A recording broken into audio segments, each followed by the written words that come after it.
Hello दोस्तों, आपका स्वागत है अपने YouTube channel great study online classes पर। और आज अपन प्रतिशत के आगे के सवाल करेंगे। कौन सा टॉपिक चल रहा था? प्रतिशत। प्रतिशत में देखो, कोई संख्या 20,000 है। यदि प्रति वर्ष 20% का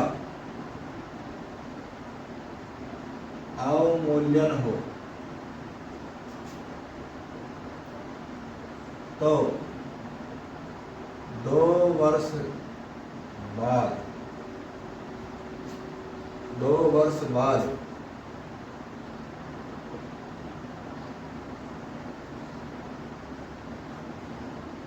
वह संख्या क्या हो? वह संख्या क्या हो? तो देखो, 20,000 पहले तो 20% अवमूल्यन मतलब कमी। अवमूल्यन का मतलब क्या होता है? कमी। तो देखो 100 है, कोई संख्या 100 है तो कमी हो गई, कितनी हो गई? 80। कितनी हो गई? 80। तो देखो 80/100 इंटू 80/100। 80/100। 2 0 से 2 0 खत्म, 2 0 से 2 0 खत्म। और 80 को 80 से गुणा करें कितने हो जाएंगे? 6400। 6400 को 2 से गुणा करें कितने हो जाएंगे?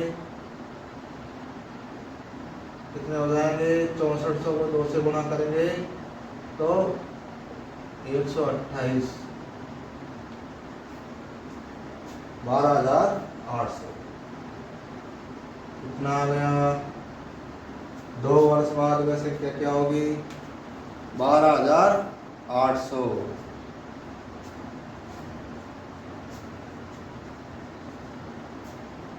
अगला सवाल,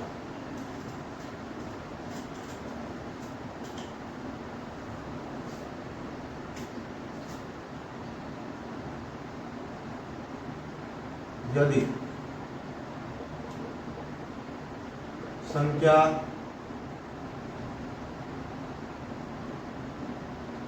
30,000 है, प्रति वर्ष संख्या में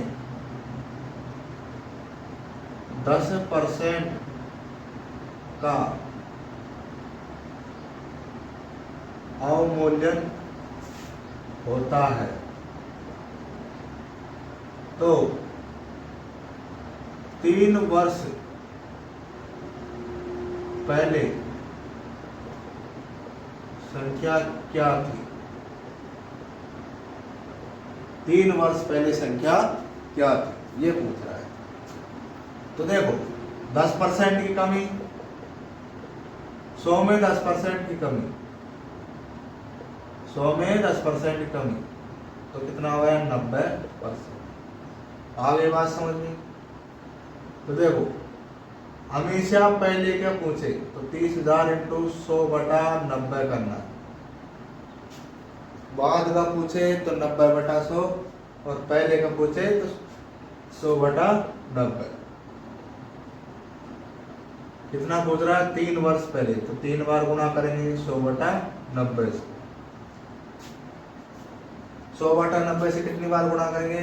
3 बार। 0 से 0 कट गया, 0 से 0 कट गया, 0 से 0। देखो 0 से 0 कट गया। अब 30 को इससे गुणा करेंगे, 30 को इससे गुणा करेंगे तो क्या 30 इंटू 100 को 100 से गुणा किया 10,000 और 10,000 को 100 से गुणा किया तो कितनी जीरो हो गई? 6 जीरो बटे कितना हो गया 729, 729। इसको 3 से काटा 10 बार, इसको 3 से काट दो, 3 दूनी 6, 1 बचा, 3 चौक 12, 3 तिया 9, 243। कितना बचा 243।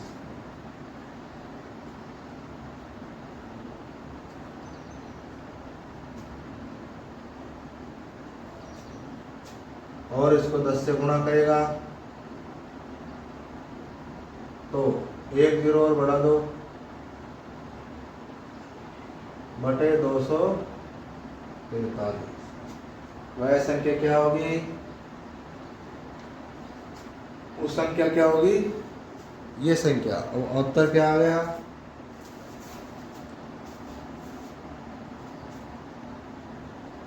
उत्तर क्या आ गया, 1 करोड़ बटा 243।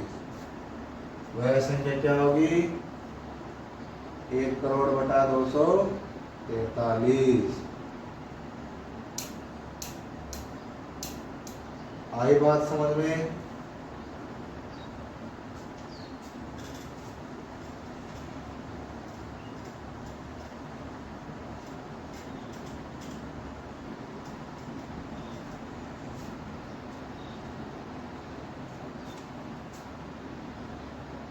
पिचासी 35% फेल गणित में होते हैं,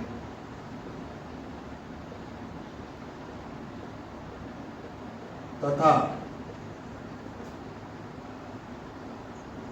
25% इसमें होते हैं विज्ञान में,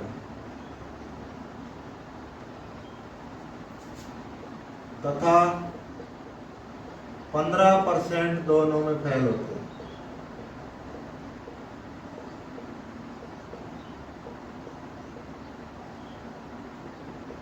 तो पास का परसेंटेज याद करो।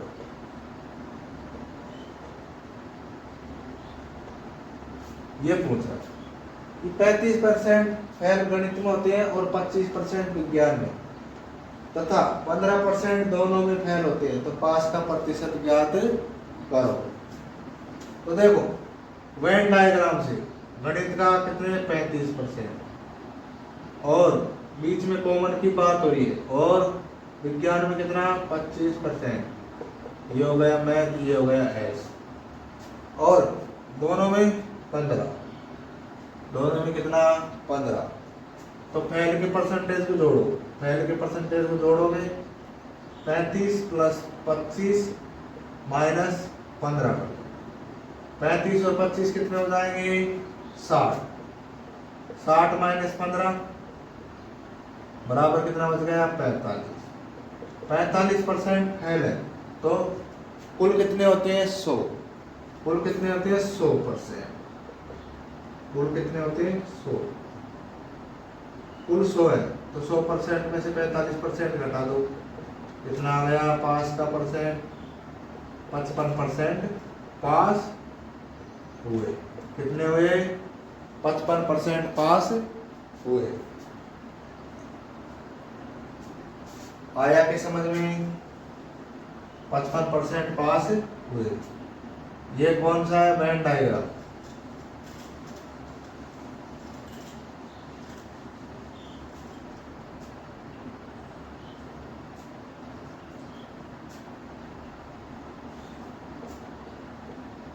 किसी संख्या का 12% 48 है, तो उस संख्या का वर्ग कितना होगा।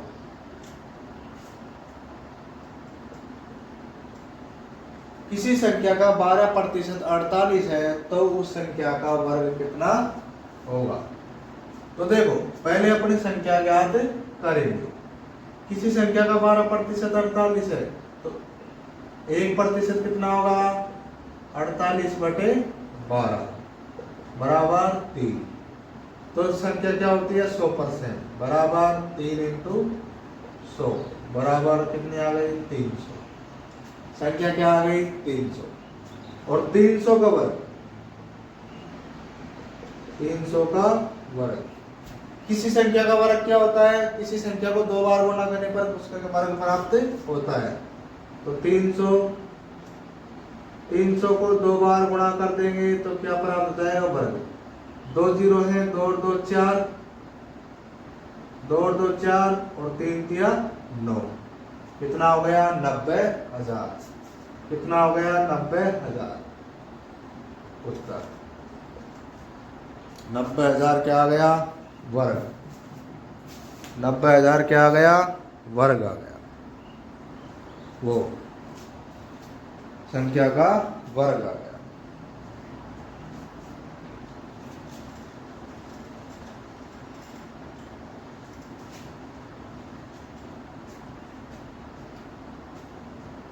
आगे ऐसा ही सवाल है एक और।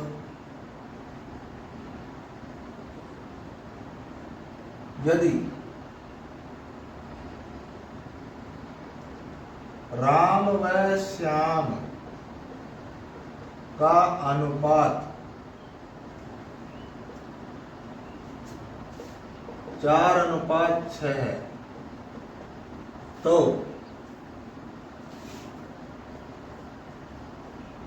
राम श्याम से कितना प्रतिशत अधिक है? राम श्याम से कितना प्रतिशत अधिक है? तो देखो 4:6 है, अनुपात में कितना अंतर है? 2। और किससे अधिक है? राम श्याम से, मतलब 2/6 × 100 कर दो, कितना आ जाएगा? 200/6 या 6 18 6 18 या 33.1/3%। आंसर 33.1/3% आ गया। कितना प्रतिशत अधिक है राम? 33.1/3%।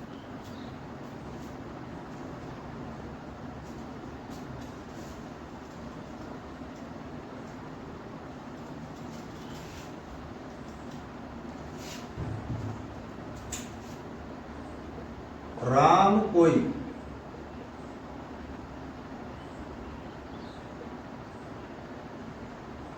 कंपनी में काम करता है,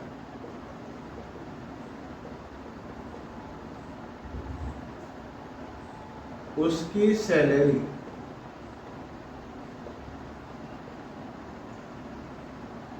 25,000 है, परंतु प्रत्येक वर्ष 10% पीएफ कटता हो, तो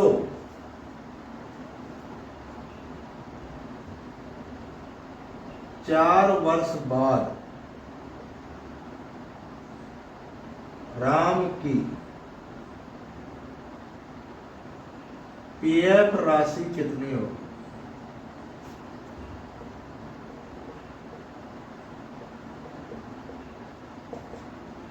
चार वर्ष बाद राम की पीएफ राशि कितनी होगी, ये पूछ रहा है। तो देखो 25,000 इंटू 10% इंटू 4, आई बात समझ में? 0 से 0 खत्म, और 10 को 250 को इससे गुणा करेंगे, 10 को 4 से गुणा किया 40 इंटू 250, ठीक है, बराबर अब इसको 40 से गुणा करेंगे, 0 0 ऐसे कैसे, और 25 चौक 100, कितना आ गया 10,000। कितना आ गया 10,000। 4 वर्ष में उसका पीएफ कितना हो जाएगा 10,000। पीएफ एक सरकारी टैक्स कटता है और वह अपने को एक साथ मिलता है, ठीक है।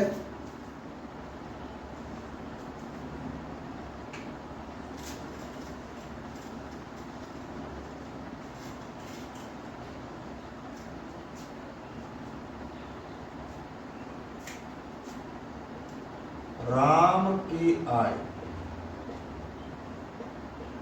श्याम से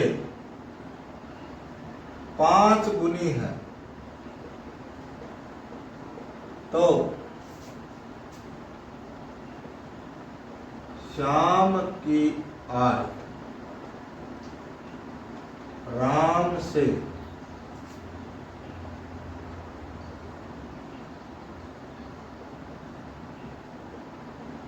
कितने प्रतिशत अधिक है, कितने प्रतिशत अधिक है। तो देखो 5 गुनी अधिक है राम को ये मान लिया, ठीक है। श्याम से 5 गुनी अधिक है, मतलब 5 ए बराबर 5 बी। तो देखो 5 गुनी अधिक है, मतलब ए बटा बी बराबर क्या हो जाएगा 1:5। ए अनुपात बी क्या होगा 1:5, सॉरी 5:1।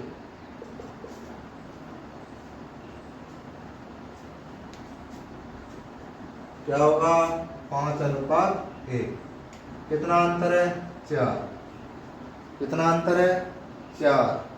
श्याम की आय राम से पूछ रहा है, तो 4/5 इंटू 100, 5 रुपया 20 बराबर 80%।